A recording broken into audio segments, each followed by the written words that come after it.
Okay, so Job chapter 18. Job has been spending the last couple chapters talking with us, and now one of Job's other friends, Bildad, is gonna jump into this conversation at this point as well and offer his perspective. So, verse 1, then answered Bildad the Shuhite and said, how long will it be ere ye make an end of words?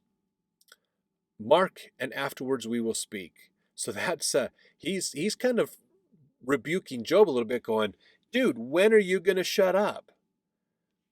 Let me know when you're done talking, and so that I can offer my opinion. It's kind of what he just said to Job, basically, in there. So verse 3, wherefore are we counted as beasts and reputed vile in your sight? So this is kind of an interesting thing, because he's like, why are you rebuking us? Why are you so mad at us, your friends who've come to here to help you? So again, there's that clash of perception that's happening here between Job and his friends. Verse 4, he teareth himself in his anger. Shall the earth be forsaken for thee? Shall the rock be removed out of his place? Yea, the light of the wicked shall be put out, and the spark of his fire shall not shine.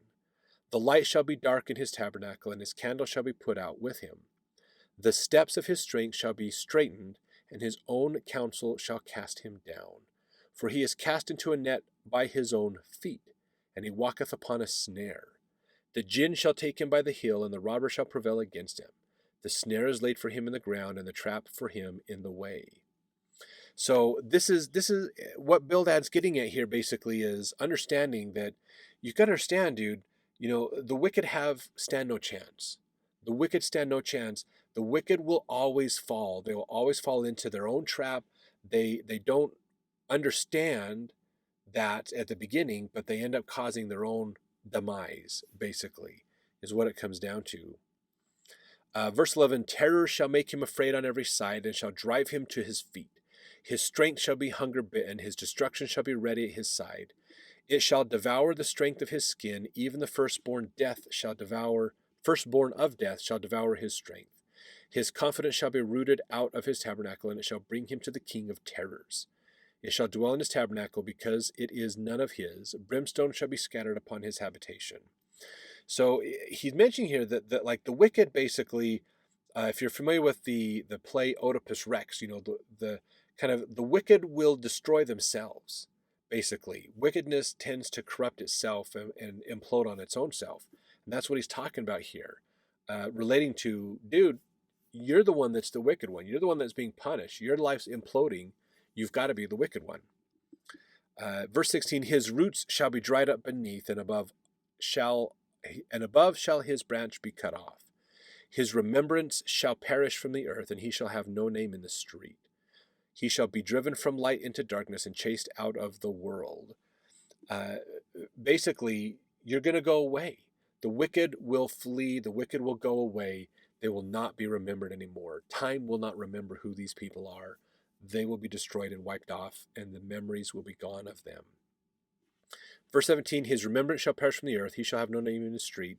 Oh, sorry, I just read that. Verse 19, he shall neither have son nor nephew among his people, nor any remaining in his dwellings. They that come after him shall be astonished at his day, as they went before were affrighted. Surely such are the dwellings of the wicked, and this is the place of him that knoweth not God. So if you don't know God, if you don't understand who God is, then you're going to just, you got to be wicked if you don't know God, and you're going to implode, and it's all going to fall apart. It's all going to go bad. Again, this philosophy of the gospel of prosperity. We know God, we are blessed of God, and you don't know God, apparently, which is why your life is falling apart. And so in reality, it's kind of the pot calling the kettle black, if you will, but it's a challenge of understanding perspective. So the important thing for us to understand always, are we looking at things from the right perspective? You might think of experiences in your life where you're going, oh, I've kind of been Job's friends before, where I'm not understanding. I'm trying to impose my idea on them rather than try to empathize and understand them better.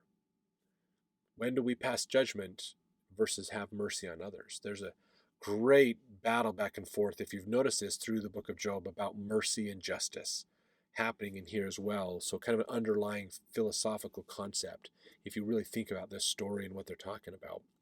Let's jump over to chapter 19 as we continue to understand this philosophy. And 19's got a lot of good stuff for us. Probably some of the more oft-quoted parts of Job as well as in chapter 19.